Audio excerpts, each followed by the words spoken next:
How do you have so much energy? Is it pure adrenaline or is it caffeine? Do you get like 12 hours of sleep every night? You must not because you work so much. You know, it's funny. So to answer your question, I think it's a combination of two things. I think it's natural adrenaline, energy. Like I think there's a DNA part going on for sure. Hyper, schmiper. But I do believe that I have extra energy on top of that because of my emotional and mental perspective. I think I'm incredibly driven by gratitude. It is not lost on me that a day that I wake up where no one that I care about has died or became terminally ill is a good day. I'm very half glass full.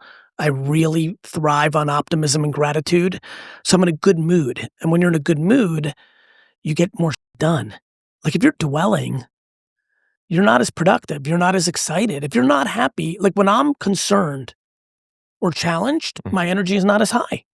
So I'm not as light. So you think if more people practice that, they would have more energy throughout the day to get more done? 100%. And not even like from a business, you know, I love my business life, but I'm just talking about like life. Like more done as in like, and just like, it's better.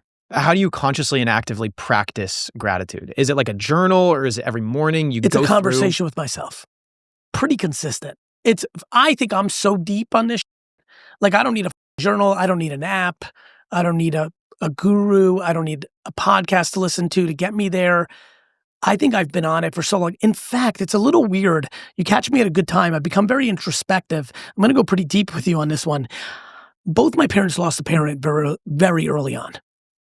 My mom lost her mom at 5. My dad lost his dad at 15. Recently, I've realized how big of a currency and a backdrop that was to my own childhood. I was pretty petrified to lose one of my parents. Like, for real. Like you guys are young enough that like you probably can remember your childhood pretty solidly. Like I do not believe you or Mike, who's my dude here in the background. I don't think the three of you or the millions that are listening over the next decade, I don't think most people thought about their parents dying suddenly multiple times a week in their youth. I did. So I think kind of my curse of that became my gift. By the time I got to 18, I was so grateful that it didn't happen. Mm-hmm. It's almost like I've been playing with house money since. This has been a really new revelation for me that I've been thinking through. So I think as I got older and even as a kid, I just knew that I had talent. As a kid, I knew I was talented. I knew I could make people like me. I knew people naturally liked me, so I didn't even have to try to make them like me, even if I did. Mm-hmm. I knew that I cared about people. I knew I was good at stuff like hand-eye coordination. I always focused on positives. Like I was good at hand-eye coordination, but I wasn't big and strong. But I was like, I'm great at hand-eye coordination, not crying about not being big and strong, but being like, I have better hand-eye coordination. Like I always focused on the positive. It was ingrained in me. I was parented that way. I think my mom has a huge impact on who I am. I give her pretty much all the flowers. That's why it's easy for me to talk about myself. I don't think on the record, every time you're like, Gary Vee, you're the best. I'm like, Tamara and Sasha are the best. They're the best. They made me. I'm the product. V-Friends, when I build it, I'll take those accolades. Mm-hmm. I built it. You know, but me? So,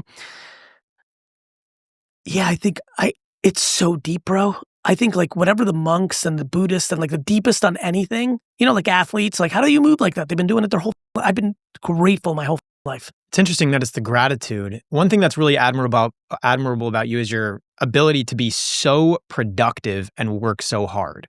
I'm curious, for those that want to be successful, what's something that they should be willing to sacrifice that they don't? Sacrifice. You know, the cliche answers, people think the answers go into like time with your friends and family. It's real. But that's not kind of like what naturally I felt when you said that. I think, I'm going to say something interesting. I think if you're in your perfect pocket, you're not sacrificing. I actually think you're being selfish.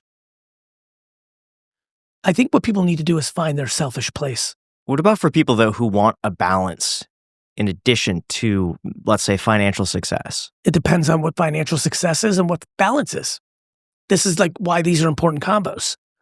Like, real talk. Yeah. What's financial success? To you right this minute, what do you personally believe financial success is to the average man and woman?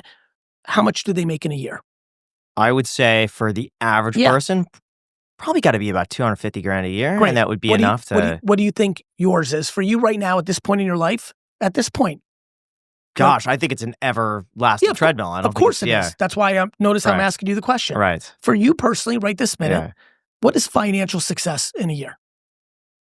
A dollar amount? Yes, right now. At this point in your, like right this second. Graham doesn't want to say this because he'll That's feel okay. like he'll get scrutinized. By the way, that's fair. And I want everybody to hear this. Whatever you say, it's not too big or too small. This is where we need to give grace to each other, all of us. It's just your subjective feelings at this moment. Sure. There's nothing. If he says 14 million, what's going to happen in the comments? Like he's a piece of shit because like the average American detached from reality. Yeah, that's not fair to him. That's where he's at right now. By the way, let me give you all the preview. He will go up and down even though he has the capacity to make more. Things change. I'm just asking you in this moment. Eventually, it'd be awesome. 10 million? Great. Yeah. So to me, here's the question. Yeah. Next, what do you think the work-life balance is on, for you, balance on 10 million a year? It would probably be a constant 24-hour-a-day, 7-day a week thought struggle for me to just focus on one thing and do that nonstop. Do you want to do that? No. Okay, that's it. Like this, when you start breaking down these questions, like when you say 10, to me, the next question is like, why not 15? It just seems like an even round number. I appreciate it. I think that's right. The other question becomes like, what is balance? Like, you're married? Yes. Right. Are you? No. Right. Let's just go there. That's perfect. That worked out super well for me. Shit's different. You remember not being married? Yeah. Easier to put more into work? Sure.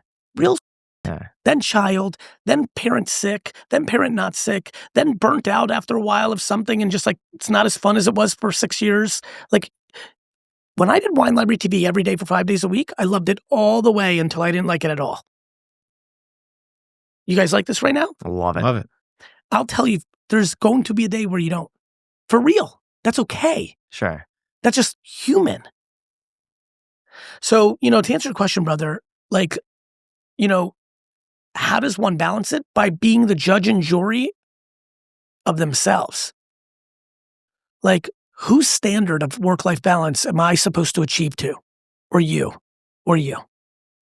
Whose definition of financial success am I supposed to? What is it? Is it your 250K for the average, or is it the American average of 60, 70, 80K? 250K makes a lot of sense in San Francisco and New York and LA. 250K in rural middle of nowhere Tennessee, you're a drillionaire.